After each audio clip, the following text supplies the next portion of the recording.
실패 이론이 이 주택에서 갖는 중요성, 주거 문제, 주거 복지를 이야기하는 데 있어서 굉장히 중요해요. 왜냐하면 시장제인가, 앞서서 얘기했던 주택이 공공재인가의 이야기를 할 때, 왜 시장제일 때는 왜 실패하게 되는가? 그 공공재일 때는 어떤 특성들이 있어서 문제가 되는가? 그리고 제3섹터로 넘어갔을 때는 어떤 3섹터로서의 주택, 그리고 민간이나 시민단체에서의 주거 문제를 접근하는 방식은 어때야 하는가. 뭐 이런 함의들을 실패 이론을 통해서 우리가 알 수가 있습니다. 실패 이론의 첫 번째는 이 마켓 페일유어예요. 첫 번째.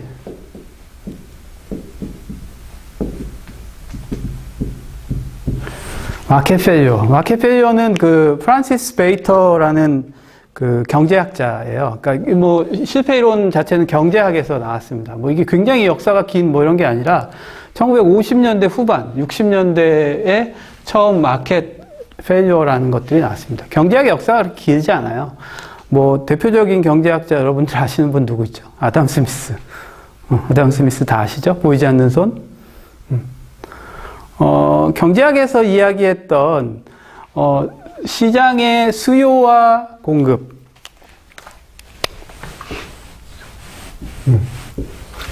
수요와 공급을 통해서 이 가격이 모든 것들을 다 결정해 준다.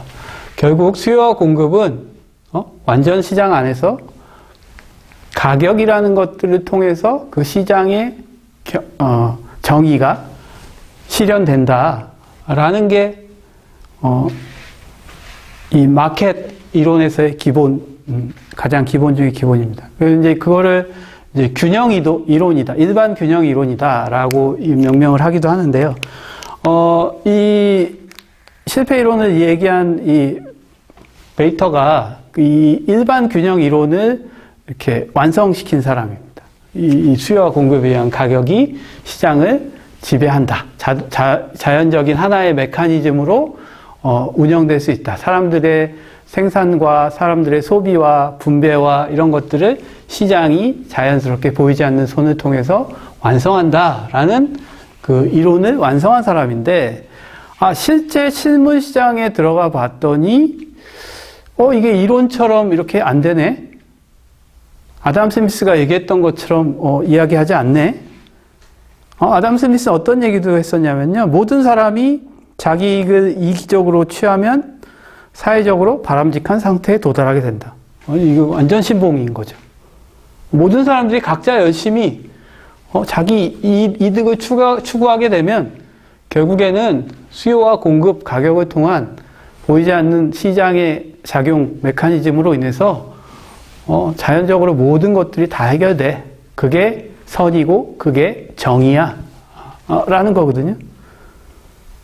근데 결과가 어때요? 결과가 그렇지 않다는 거예요. 산업사회가 더욱더 심화될수록 부익부 빈익빈이 더 심하게 되고 가격을 통한 여러 가지 분배나 조정이나 이런 것들이 전혀 이루어지지 않는 실물에서 페일리어가 발생하더라 라는 게 핵심인 거죠. 그럼 이 페일리어가 왜 발생하느냐, 원인을 분석을 해봤더니 첫 번째가 이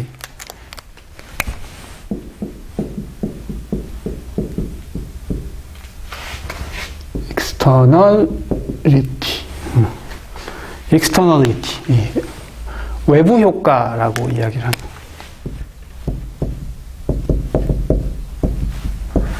결국 시장 안에서의 가격이라는 거, 수요와 공급을 통한 가격이라는 거 외에 그 시장 바깥에,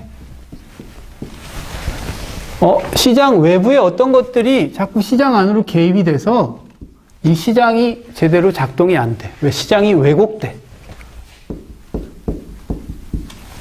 라고 보는 거예요. 그래서, 이런 외부 효과의 외부 효과는 다시 두 가지로 나뉘어지는데, 굉장히 긍정적인, 파지티브한, 긍정적인 외부 효과와 네거티브한, 부정적인, 외부 효과로 다시 나뉘어지게 된다. 그래서, 뭐 정적, 뭐 부적, 뭐 이렇게 해서 표현하고요. 그냥 뭐 긍정적, 부정적, 외부 효과, 뭐 이런 것들이 뭐 한다. 뭐 다른 말로 외부 선, 뭐 외부 악, 뭐 이렇게 표현하기도 하고요. 뭐 외부 선의 대표적인 것들은 뭐 양봉농가를 통해서 뭐 꿀을 얻기도 하지만 그 벌들이 꽃들을 수정을 해서 그 일대의 자연 생태계가 더 좋아지고 뭐 이런 것들, 뭐 공기도 좋아지고 뭐 등등등등. 외부 악은 뭐예요? 대표적인 게 이제 환경오염. 그래서 뭐 이런 보드마카펜을 생산하는 데 있어서 매연이 발생하게 되고 그런 매연에 대한 사회적 비용을 각각의 개인의 사적 비용으로 채우는 것이 아니라 사회가 부담해야 되는, 공동으로 대비해야 되는 뭐 이런 외부 악이라는 두 가지, 이런 시장 밖에 생각지도 않았던 외부 선이나 시장 밖에 생각지도 않았던 환경 오염과 같은 외부 악이 존재함으로 인해서 시장이 시장의 기능을 제대로 발휘하는 것들을 방해하게 되고 그것으로 인해서 시장이 페일러하게 된다라는 게 externality에서 이야기하는 부분이고요. 뭐 두 번째는 뭐 이 프리라이더의 문제입니다. 뭐예요? 무임승차? 무임승차. 자, 시장에서 어떤 특히나 공통으로 사용할 수 있는 어떤 공통의 문제들에 대해서 무임승차하는 사람들이 생겨나게 되는 거예요. 자연스럽게. 그래서 뭐 도로 포장을 우리가 한다고 그래서 거기에 뭐 포장도로, 물론 유료 도로도 있지만 포장된 도로를 이용하면서 우리가 그 비용을 다 무나요? 그냥 모두가 그냥 이용할 뿐이잖아요. 비용 없이 혜택을 받게 되잖아요. 이제 이런 문제들, 프리라이더가 의 문제들이 계속해서 발생하기 때문에 이런 프리라이더의 문제가 시장을 왜곡하게 된다. 보통 이제 가로등 비유를 많이 들어요. 그래서 가로등, 한 마을에 가로등을 쭉 설치를 하게 되는데 초입에서부터 저 안쪽까지 어떤 사람은 야간에 일하는 사람은 가로등을 많이 이용할 것이고 그 다음에 맨 안쪽에 있는 사람은 그 안쪽까지 들어가는데 가로등이 10개라면 10개를 다 필요할 것이고 입구에 있는 사람은 가로등 하나만 있으면 되고 나는 6시 전에 집에 들어와서 일찍 자는데 그 사람은 가로등이 필요 없을 것이고 그렇다면 누군가는 이 비용을 사용한 만큼 다 낼 수가 없잖아요. 하지만 여기에 치안과 안전을 위해서는 가로등은 이 마을에 필요한 거고. 그래서 이런 프리라이더의 문제가 분명히 발생하고 이런 프리라이더의 문제를 해결하기 위해서 정부가 공공재를 통해서 개입하게 된다. 결국 프리라이더의 문제가 시장 실패를 가져오는 한 가지의 원인으로 본다. 세 번째는 독점의 문제예요. 독점.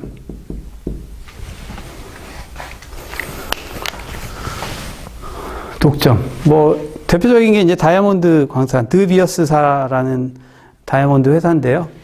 다이아몬드 값이 비싼 이유 중에 하나가 뭐 희귀한 보석이고 귀한 보석이고 뭐 가공이 어렵고 뭐 그런 것도 있지만 드비어스라는 그 다이아몬드 광산 회사예요.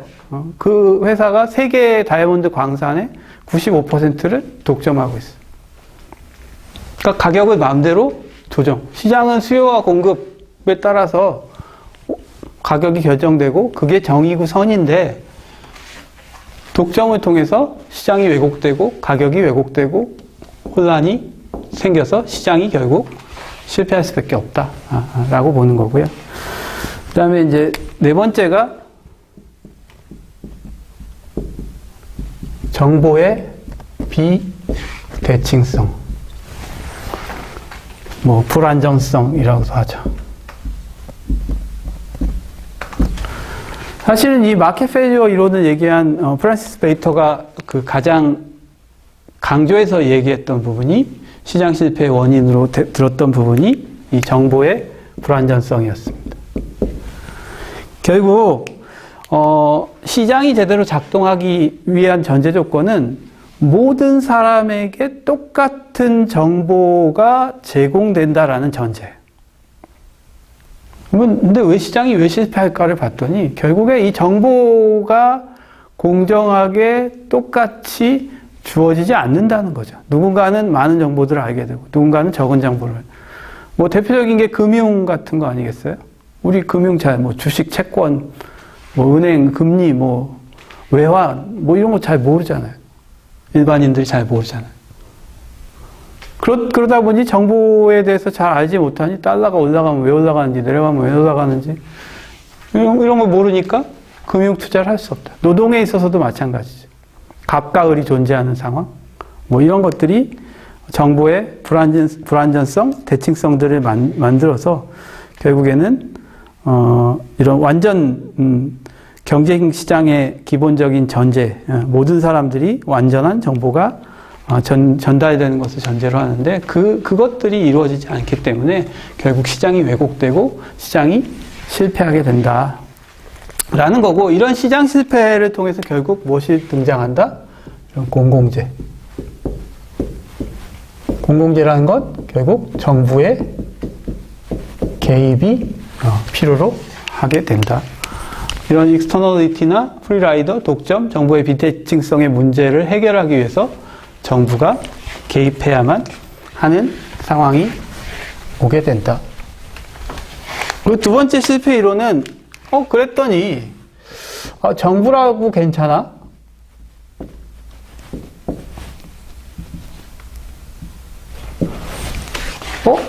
정부도 가버먼트도 실패하더라.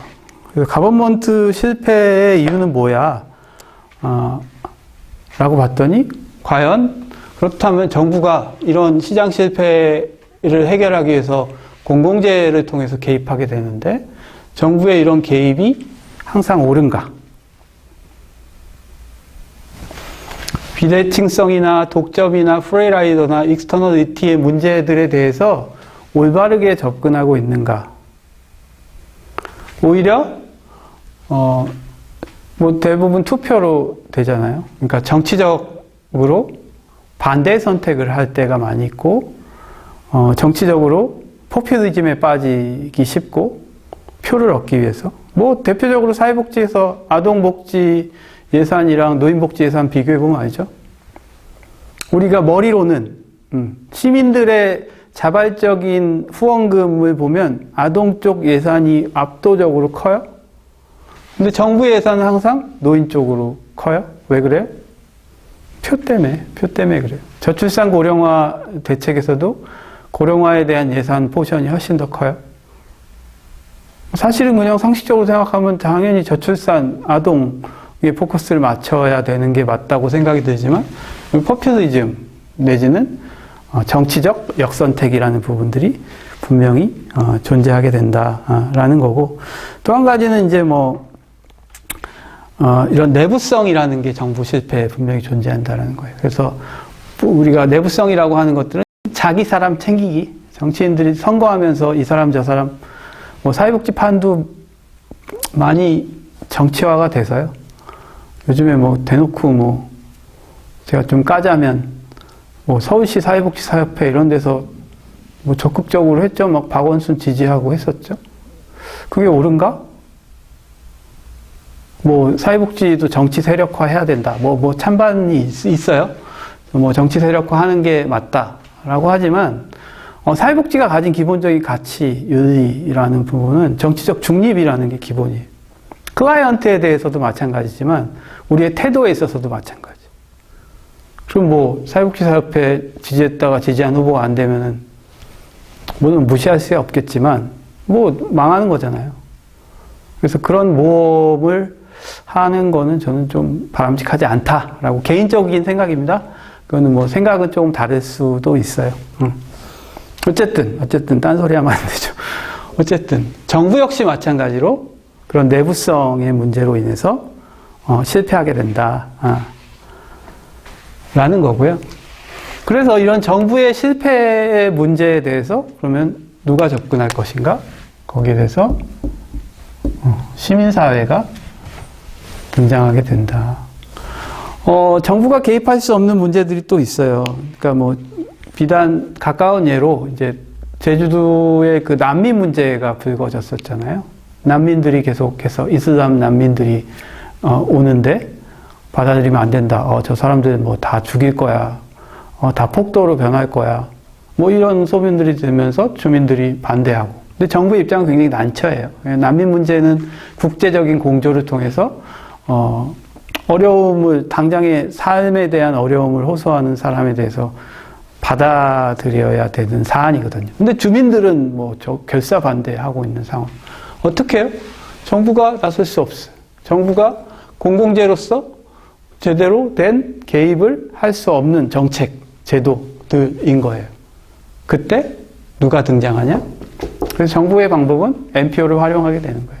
이런 시민사회 단체, 그러니까 난민의 우호적인 이런 뭐 국제적인 뭐 기아나 뭐 국제적인 이런 구호 활동을 하는 난민들을 지원하는 NPO들을 통해서 간접적인 지원책을 펼치게 된다. 그래서 NPO가 정부 실패에 그런 기본적인 갭을 메꿔주게 되고, 또 시장 실패의 갭 역시 마찬가지로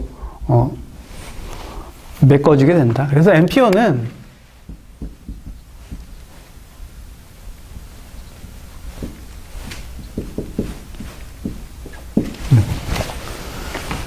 as a gap filler로서의 역할을 해요. 그러니까 gap filler로서의 무엇에 대한? for market failure and government failure에 대한. 그래서 NPO는 이런 시장 실패와 정부 실패를 그 갭을 채워주고 메꿔주는 역할로서 등장하게 된다. 그런데 NPO 역시 마찬가지로 failure 하게 된다. 왜 NPO는 뭘로 failure 하게 될까요? 뭐 failure까지는 아니지만 NPO가 갖는 약점이 뭘까요? 상당 부분이 이제 오버랩 된다는 거예요. 특히 이제 뭐 정부 부분이랑 굉장히 많이 상충되게 되죠. 공공과 상충하게 돼요. 그래서 뭐 대표적인 게 이제 의료나 교육 분야 같은 경우에 공공재로서 정부가 제공하는데 NPO도 이런 의료나 교육 활동을 하게 되거든요. 그 역할에 있어서 정부와 중복된다. 때로는 정부에 너무 의존적이 된다. 아까 뭐 난민 문제도 얘기했고, 뭐 사회복지 쪽도 뭐 더하죠. 사실 미국에서의 이런 웰페어 에이전시, 뭐 웰페어 인스티튜트, 뭐 이런 것들은 굉장히 시민사회적인 민간 차원의 시민사회에서 자발적으로 생겨난 NPO라고 할 수 있어요. 우리나라에서는 NPO라는 말 잘 안 쓰죠. NGO라는 표현 더 많이 쓰고, 그리고 뭐 NGO라는 표현도 잘 안 쓰죠. 그냥 사회복지 시설. 뭐예요?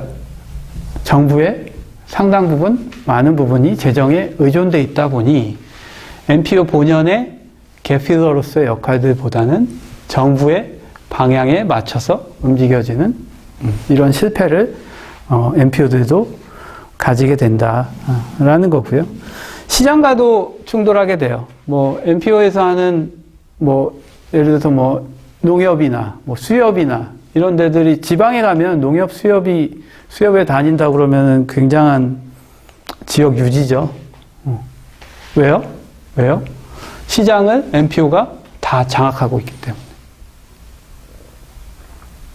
시장이 제대로 기능을 할 수 없을 만큼 지방에서의 이런 NPO, 뭐 수협 농협이 NPO일까라는 뭐 그런 퀘스천은 살짝 들긴 하지만 어쨌든 표면적으로는 NPO가 그렇게 상충되기 때문에 시장과 상충되고 정부와 상충되는 역할들이 발생하다 보니 NPO도 실패하게 된다. 다만 이런 것들을 서로 이제 보완하는, 실패 이론에서는 이런 마켓 페일리어가 주류고요. 이제 마켓 페일리어가 시장이 왜 실패하는가에 대한 설명을 하기 위해서 경제학에서 등장한 개념인 거고, 그거에 이어서 이제 정부 실패나 NPO의 실패까지도 우리가 같이 이야기를 하고 있다.